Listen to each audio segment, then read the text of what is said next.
one prime example of where all three candidates are trouble, and it's the environment. It's the environment. The government has had an absolute clear path in mandating whatever it wants on the government. Nobody can stop it, and nobody does stop it. The states don't have the power to stop it. Local communities don't have the power to stop it. Private enterprise, individuals, we don't have the power to stop it. It's on a fast track worldwide. And they come up with different names: global warming, climate change, man-made climate change, carbon footprints, whatever. And they've been pushing these biofuels. They've been pushing these biofuels as recently as 3 months ago. The president's out touting it. The candidates were out touting it. Congress and the president have imposed requirements that 15% of all fuel produced for automobiles be made of ethanol. What's this nonsense?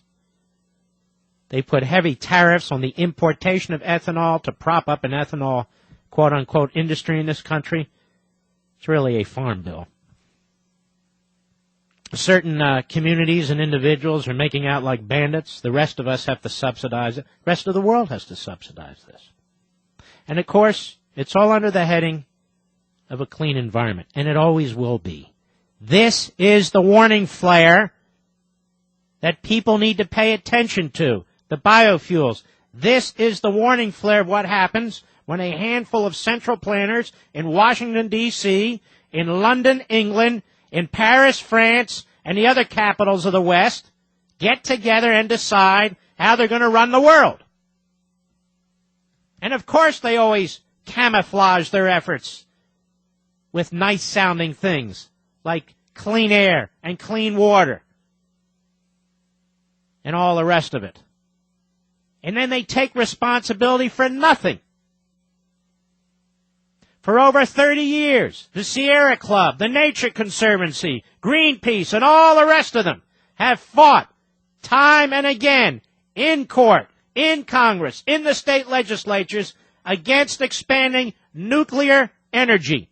They have fought at all levels of government in every courthouse in America to prevent drilling in the wilderness areas of this country because, ladies and gentlemen, oil is in the wilderness areas of this country. Oil is offshore. We have to go get it if we want to. They have fought tooth and nail. New refineries, expanding refineries. They have fought pipelines to move the fuel. And on and on and on. They fight now coal burning, electrical power. Can you imagine? They fight stringing up more electrical cable. You fall for the environment. Well, let me tell you what's going on. We here have spearheaded this case. We talk about it repeatedly because it's going to have dire consequences for you as it is the rest of the world, and it is only the beginning. If McCain and Obama, and they will be the nominees, if McCain and Obama get their leftist, big government, environmental policies passed, and they will. They will. This is the future. I've talked about it before. AFP, the French press agency, biofuels, once seen as a key factor in curbing greenhouse gas emissions, are behind the current global food crisis.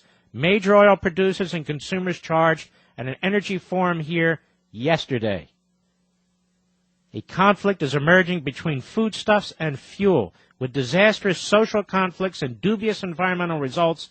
Outgoing Italian Prime Minister Romano Prodi told the International Energy Forum, here as rising food prices worldwide raise the specter of famine in some countries. He's a socialist communist, this guy. He was behind this too. We have to examine very closely subsidy policies so as to avoid distortions in the allocation of resources. Gee, sounds like a right-wing free market nut job.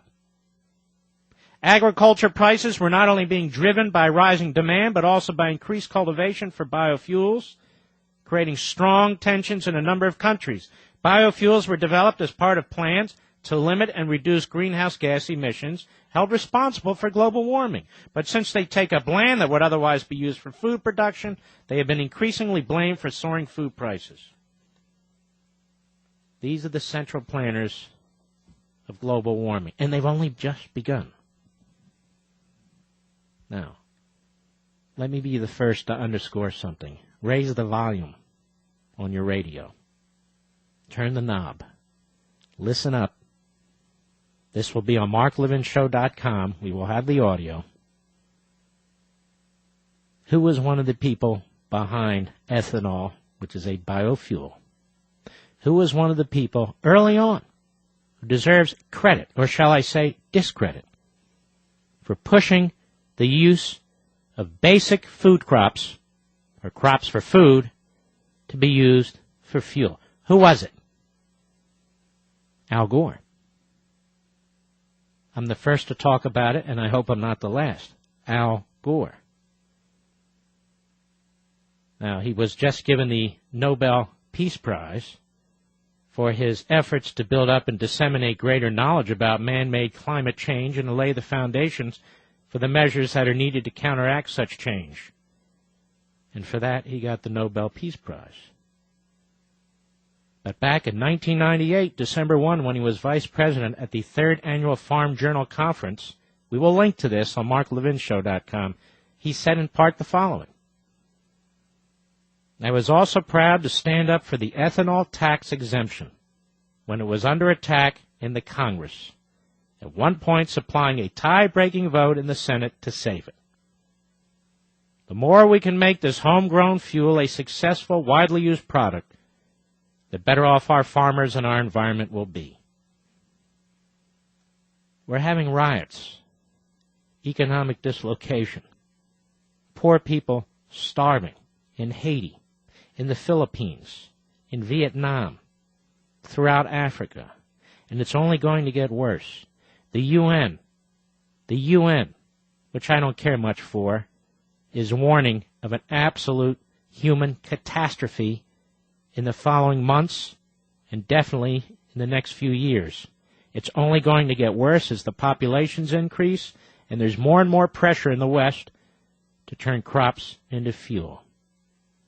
Meanwhile, the price of fuel goes up, the price of food in this country goes up, the price of livestock, meat, poultry, dairy, up, all up, because the central planners got it wrong. And Al Gore making tens of millions of dollars traveling the world as he has, speaking about something he knows nothing about. All his plans for you and me in the world, including biofuels and ethanol. Will anybody else hold him to account? I doubt it.